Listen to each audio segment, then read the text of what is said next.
نہایت رحم والا ہے۔ تم اسے جھانک کر دیکھنا چاہتے ہو، پھر وہ جھانکے گا تو اس کو بیچ دوزخ میں دیکھے گا، کہے گا کہ اللہ کی قسم تو مجھے بھی ہلاک کرنے لگا تھا، اور اگر میرے پروردگار کی مہربانی نہ ہوتی تو میں بھی ان میں ہوتا جو عذاب میں حاضر کیے گئے ہیں۔ تو کیا واقعی اب ہم مرنے والے نہیں؟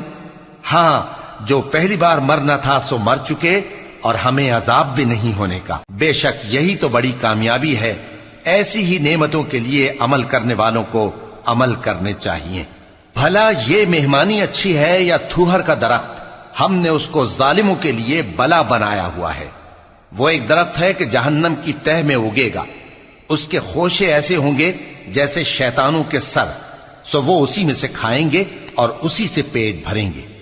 پھر اس کھانے کے ساتھ ان کو کھولتا ہوا پانی ملا کر دیا جائے گا، پھر ان کو دوزخ کی طرف لوٹایا جائے گا۔ انہوں نے اپنے باپ دادا کو گمراہی پایا تھا، سو وہ انہی کے پیچھے دوڑے چلے جاتے تھے، اور ان سے پیشتر بہت سے پہلے لوگ بھی گمراہ ہو گئے تھے، اور ہم نے ان میں خبردار کرنے والے بھیجے، سو دیکھ لو جن کو خبردار کیا گیا تھا ان کا انجام کیسا ہوا۔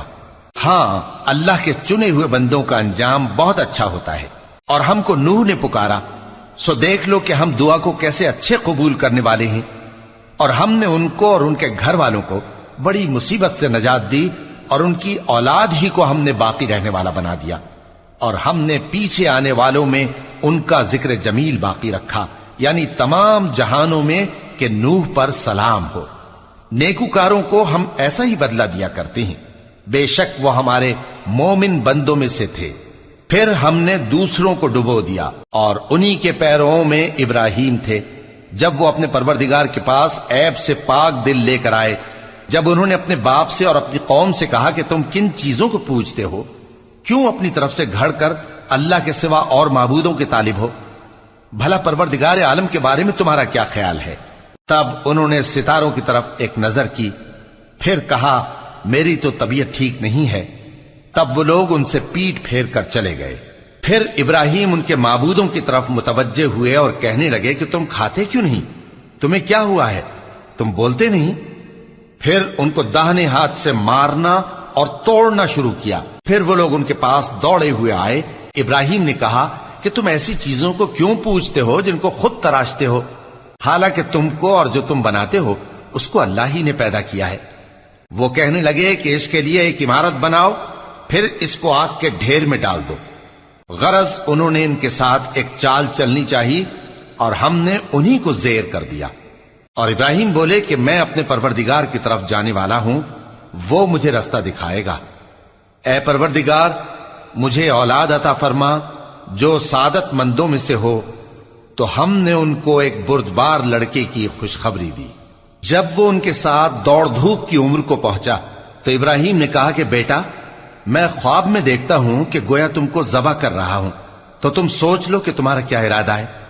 انہوں نے کہا کہ ابا جان، جو آپ کو حکم ہوا ہے وہی کیجئے، اللہ نے چاہا تو آپ مجھے صابروں میں پائیے گا۔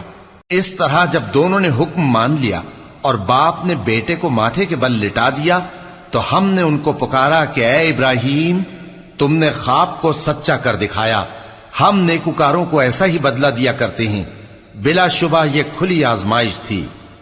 اور ہم نے قربانی کی ایک بڑے جانور سے ان کا یعنی اسماعیل کا فدیہ دیا، اور پیچھے آنے والوں میں ہم نے ابراہیم کا ذکر خیر باقی رکھا کہ ابراہیم پر سلام ہو۔ نیکوکاروں کو ہم ایسا ہی بدلہ دیا کرتے ہیں، بے شک وہ ہمارے مومن بندوں میں سے تھے۔ اور ہم نے ان کو اسحاق کی بشارت بھی دی کہ وہ نبی اور نیکوکاروں میں سے ہوں گے، اور ہم نے ان پر اور اسحاق پر برکتیں نازل کی تھیں، اور ان دونوں کی اولاد میں سے نیکوکار بھی ہیں اور اپنے آپ پر سراسر ظلم کرنے والے یعنی گناہگار بھی ہیں۔ اور ہم نے موسیٰ اور ہارون پر بھی احسان کیے، اور ان کو اور ان کی قوم کو بڑی مصیبت سے نجات بخشی، اور ان کی مدد کی تو وہی غالب رہے۔ اور ہم نے ان دونوں کو کتاب واضح یعنی تورات نہایت رحم والا ہے۔ تم اسے جھانک کر دیکھنا چاہتے ہو، پھر وہ جھانکے گا تو اس کو بیچ دوزخ میں دیکھے گا، کہے گا کہ اللہ کی قسم تو مجھے بھی ہلاک کرنے لگا تھا، اور اگر میرے پروردگار کی مہربانی نہ ہوتی تو میں بھی ان میں ہوتا جو عذاب میں حاضر کیے گئے ہیں۔ تو کیا واقعی اب ہم مرنے والے نہیں؟ ہاں، جو پہلی بار مرنا تھا سو مر چکے، اور ہمیں عذاب